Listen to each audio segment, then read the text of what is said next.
Welcome to the Australian Hiker Podcast, Australia's longest running hiking podcast, downloaded over 500,000 times in over 145 countries and providing you with an Australian perspective on all things hiking. We're your hosts, Tim and Jill Savage. This is episode 202 of the Australian Hiker Podcast, and in today's episode, we celebrate Australian Hiker's 5th birthday. Before we get into today's episode, if you'd like to help support Australian Hiker and this podcast, there are a couple of ways that you can help us out. Firstly, by subscribing on your podcast host of choice so that each episode is available as soon as it's published, and if you have the opportunity, leave us a 5-star review. Another way to support us is go to the Australian Hiker website at www.australianhiker.com.au and click on the Support Us page and buy us a coffee. You can do a one-off donation or become a monthly supporter. All donations are greatly appreciated and help us to continue producing this podcast and blog. Now let's get on to today's episode.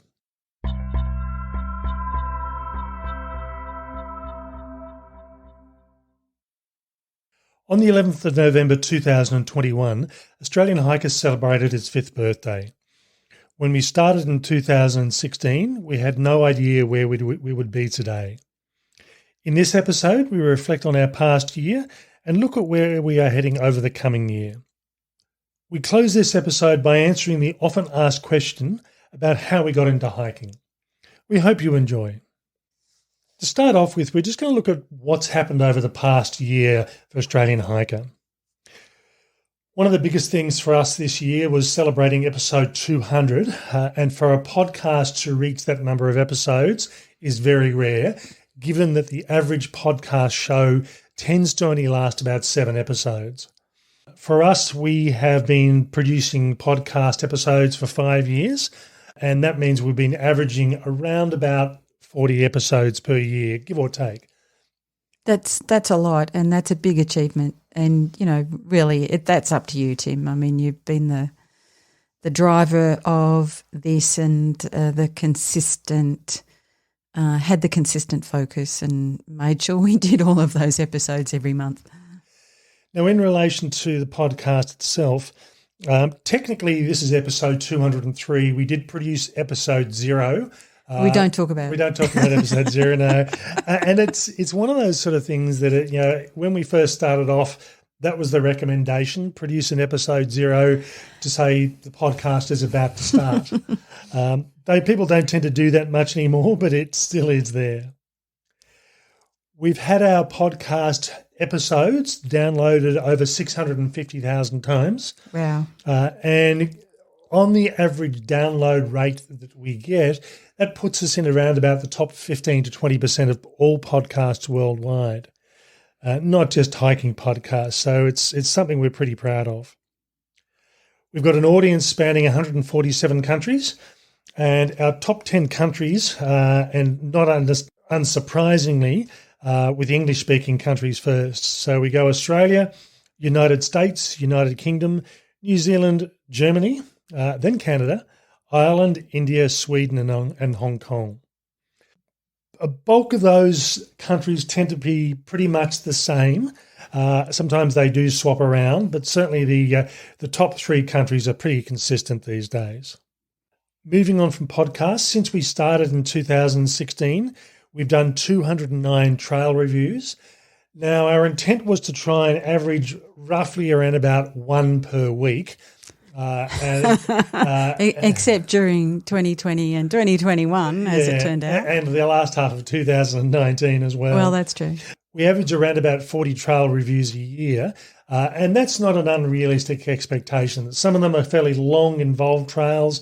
Some of them are quite short. But by the time we go through and walk the trail, take the photos, do the review itself and publish, that's pretty much close on a day's work for me to put that all together. So it does take a bit of time and effort to put a trail review in place. Last year, we sort of managed to get trail reviews in all Australian states and territories. And I must admit, we were planning on spending a bit further afield this year.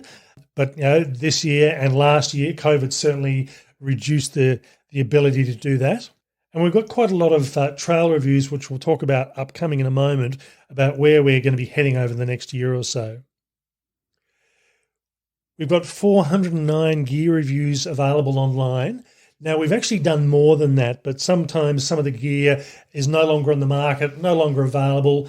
The links are still there if you've saved them somewhere. I haven't actually deleted them, but everything that's available, or every gear review that's on the Australian Hiker website is still gear that it's available to purchase. And those reviews are updated at least once a year. We've done 207 general articles, and that includes hiking practice, safety, recipes, definitions, and fitness. And again, so over the period of around about 5 years, that's about 40 a year. And I must admit, that probably does surprise me a bit. I think I was ideally aiming for around about 25, 26 of those a year, once every 2 weeks. So it's a bit more than I thought we were expecting to have. We're pretty much on the major social media platforms, so YouTube, Facebook, Instagram, Pinterest, and Twitter. We have kept away from things like TikTok and some of the ones that have come and gone in that sort of process. And the social media platforms we sort of are on tend to fit the market that we do quite well.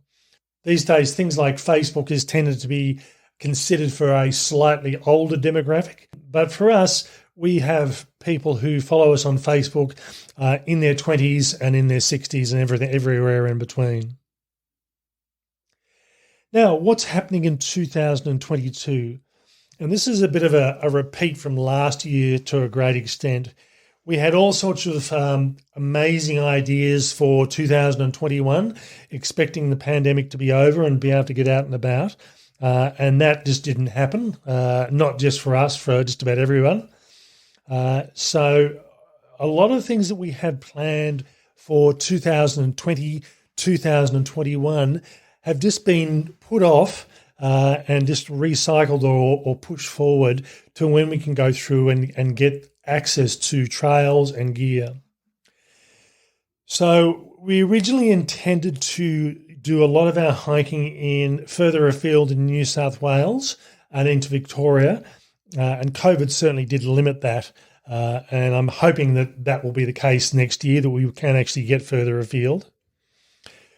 We originally had planned for this year to do longer 2 and 3 day hikes, things like, and the first one really for us was the Bondi to Manly walk, which I managed to complete only a couple of weeks before the start of the pandemic in 2020.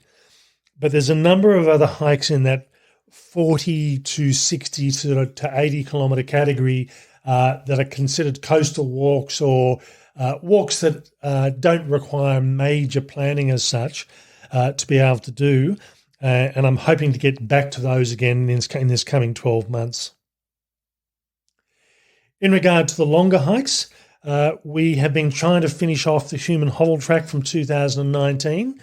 I've still got 116 kilometres left to do of that one. We'll do it. We'll do that. Now, partly the initial delay was the fires, where a good section of the track was closed. And by the time we got around to the track being open again, and I was just about looking to plan and finish it off, the pandemic came into play.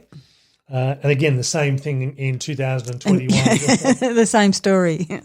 So I do actually have it booked in for next year to finish that off. I mean, I figure I can do that in sort of 4 to 5 days, but we'll see what happens, and hopefully nothing will prevent me from finishing that off in the coming year.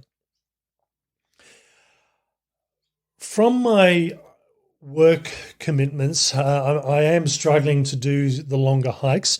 I was hoping to do the Hyson Trail over the last 12 months, and that was really squashed by COVID preventing me getting into South Australia to do that. And really my work commitments are sort of making it harder to do the long multi-week hikes. So certainly over the next couple of years, I think the focus is going to be on the 5 to 6, 5 to 7, maybe even the 10-day hikes rather than the multi-week hikes. And for a lot of people, that's not a bad thing. Because, that sounds good to me. Yeah, I think there's probably more people that are interested in those sort of hikes. And while there is a large number of people that are into the long-distance hikes, I think there's a larger number that are keen to do those slightly shorter hikes that are manageable for most people getting into the longer hiking. So the long, short hikes. The long, short hikes, yeah. Couple of specialty outdoor adventures we've got coming up over the next 12 months, and this is something that I've been trying to do for 2.5 years, was hammock camping and bike packing. And I have a bike packing trip planned for 2022. I have a hammock camping series of articles and podcasts and gear reviews planned for 2022. And I've also got a long-distance urban hike also planned for 2022. Again, these were all hikes that I was hoping to get into in the last 2 years and just wasn't able to do so. So these are slightly different adventures, and yes, I know bike packing doesn't quite fit into the hiking idea, but it's a different way of revisiting hiking trails, just with a bit of difference.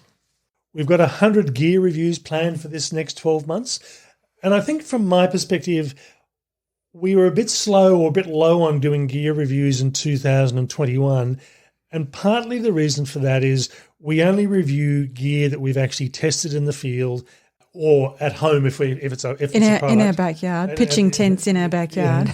Yeah. But certainly there's a limit to what we can actually do for that. So, getting out, giving stuff a real test out in the bush in real life situations does limit the amount of testing that we can actually do. And in that respect, that has dropped the numbers of gear reviews that we've gone through and done.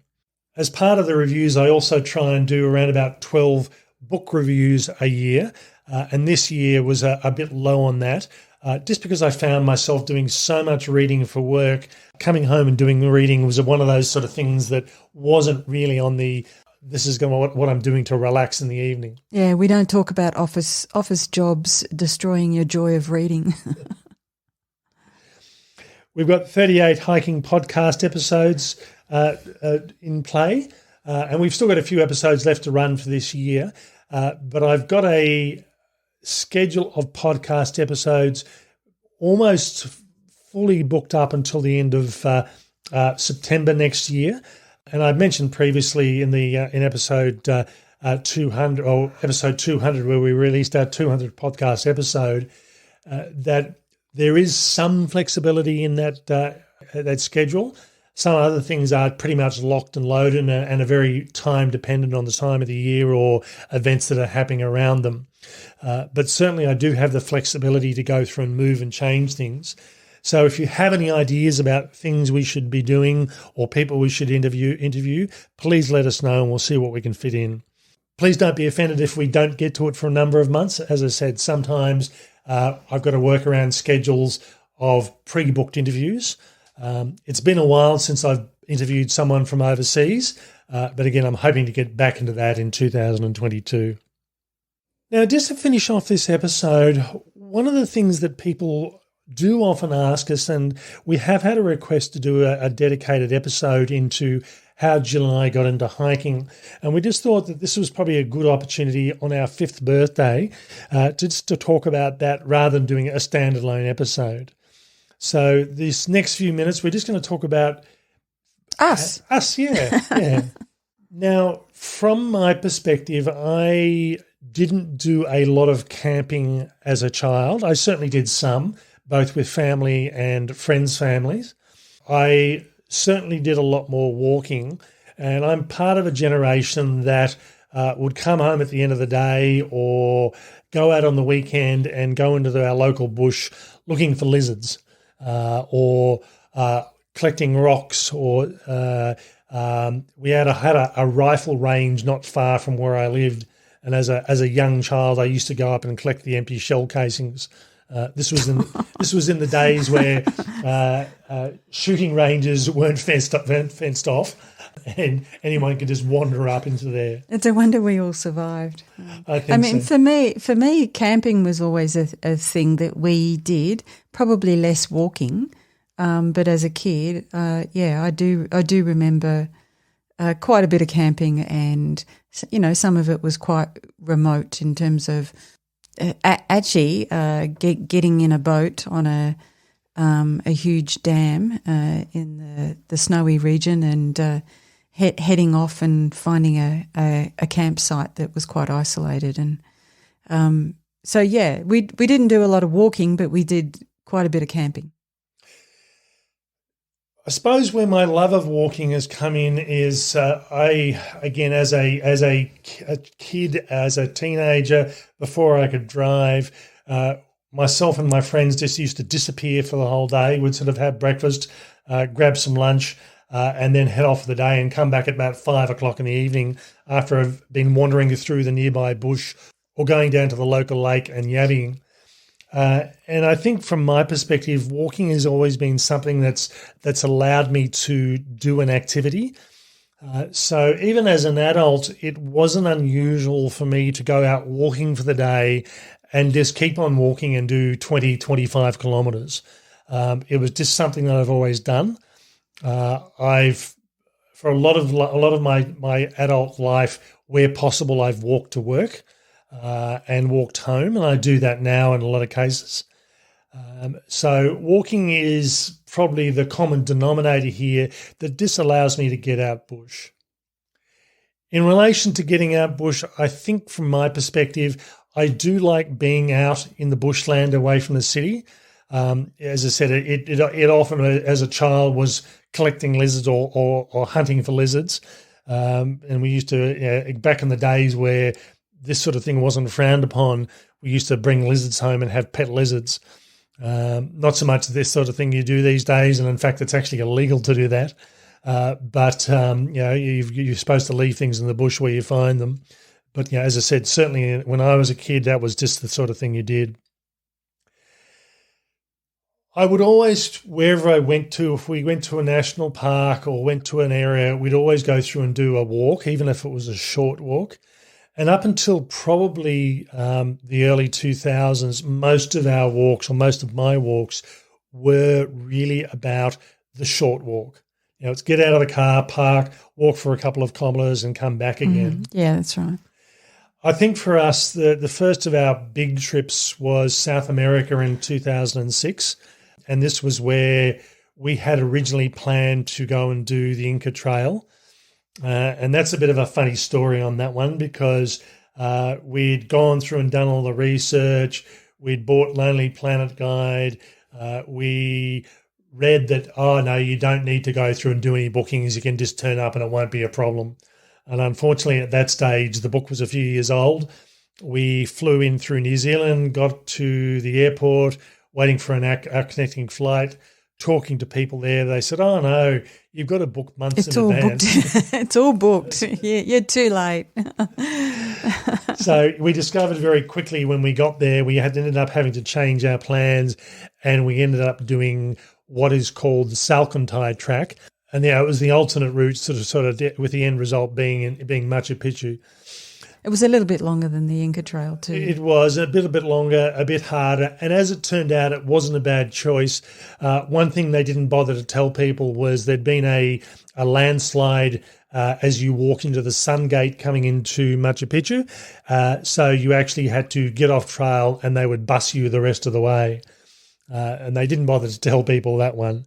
But we had a really good experience out of that and decided that long-distance hiking was something that we really wanted to do. I think from there, the next trip for us was in 2012. The next big trip anyway was 2012, where we went through and did Bhutan. And again, this was a longer trip, a bit more complex. It was a guided trip, and that's fine. And we really enjoyed that. And it was sort of really instilled the love, from my perspective, of the longer trips. Yeah, and it was, I think for me, both those trips, the thing about the hiking and the walking, making your own way, is that you see stuff and you experience stuff that you would never have a chance to if you were driving past at high speed, and just engaging with the locals and being able to really sort of take in a really detailed way what you were seeing and what you were experiencing. So indefinitely. And Bhutan was 16 days. That was sort of the longest that I'd done walking. The altitude was a bit of a challenge for both of us at different times. But you also get this sense of achievement and this sense of accomplishment, I think, that goes with the experience as well. And I think from there, that trip in particular, I as part of something I've done on every walking trip that I've done, even the day trips, pre-mobile phones with cameras on them, I should say.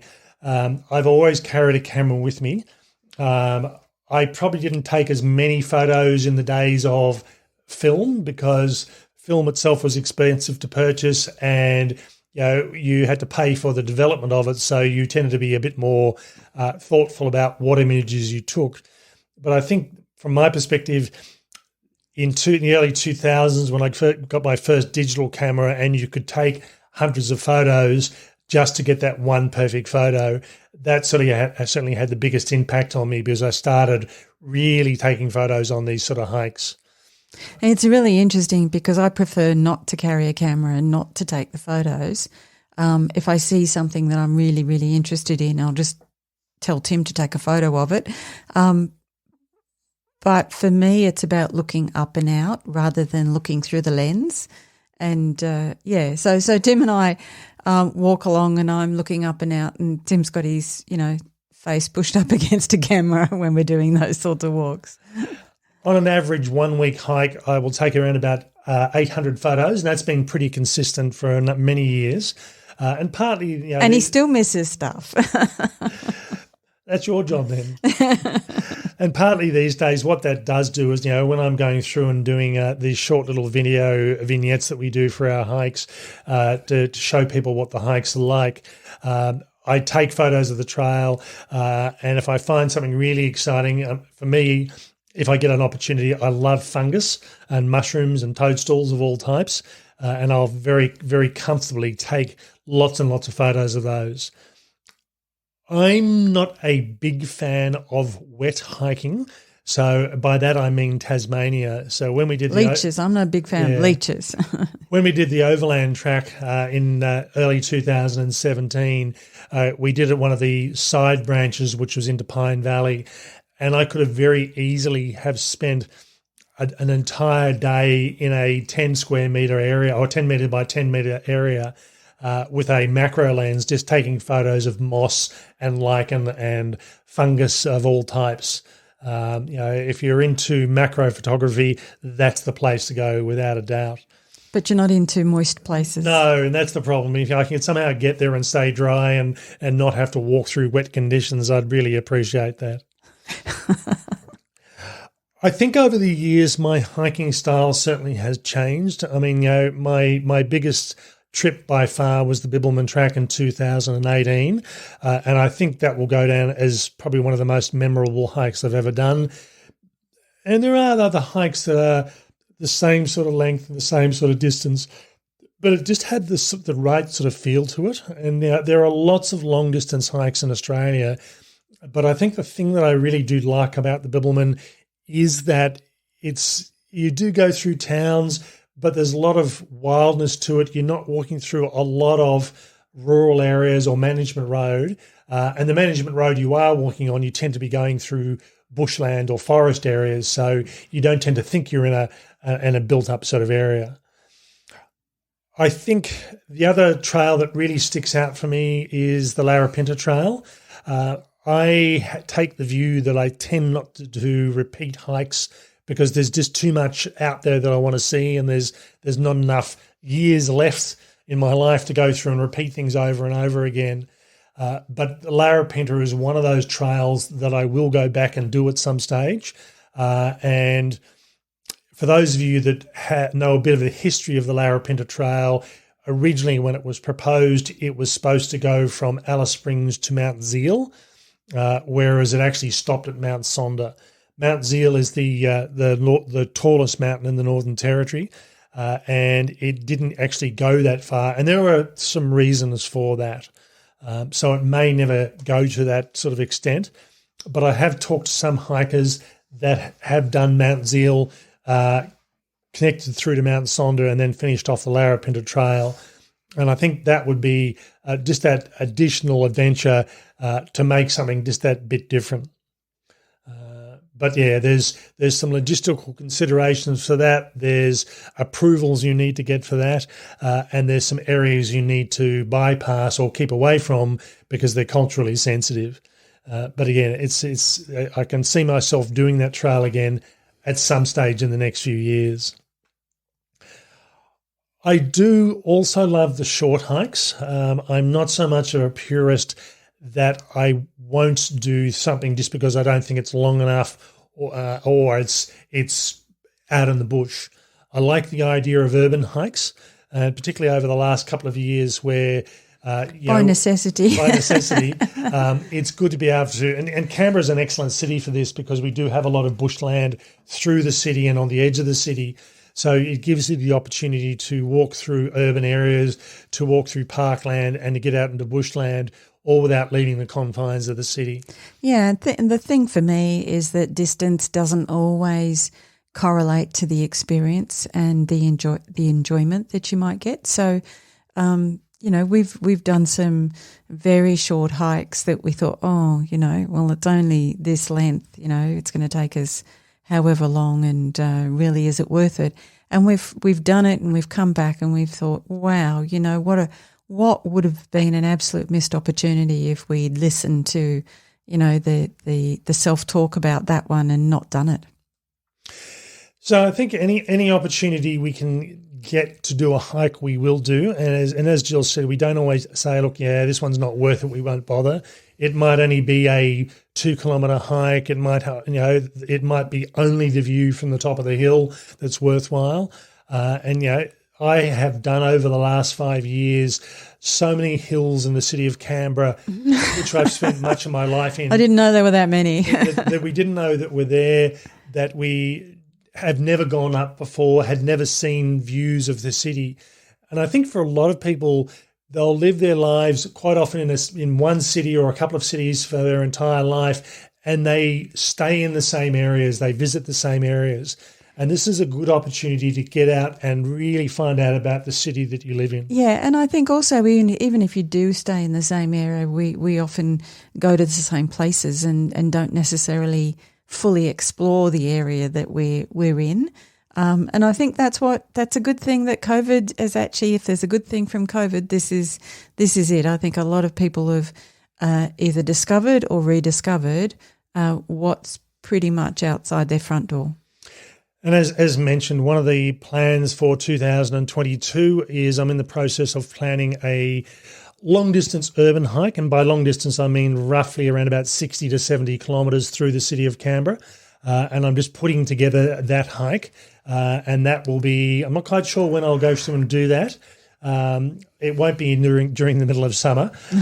It'll be sometime between sort of March and October that I do that. But again, I'm just going through and doing the planning for that at the moment. And it's something I've had a thought of for a couple of years. And I almost, during my university degree, designed that walk as one of my assignments for my landscape. My degree was landscape architecture, and it was almost one of the walks that I designed. So it's the sort of thing that any opportunity to get out and walk that I'll tend to take. Okay, that's the brief overview of why we got into hiking, and I still love it. I still love doing it, and I will keep on doing it. And we love doing it together, yeah, and we're still talking. That's the other thing.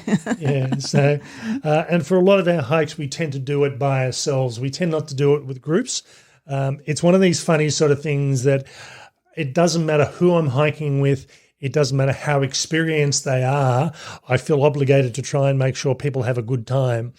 And that's partly because I used to work in an outdoor recreation field where I was taking on people on trips and having to make sure they had a good time. And it's just a habit I just can't get out of. It's funny because my thing is, are they safe? I just keep watching and making sure people are safe. So not so much interested in whether they're having a good time.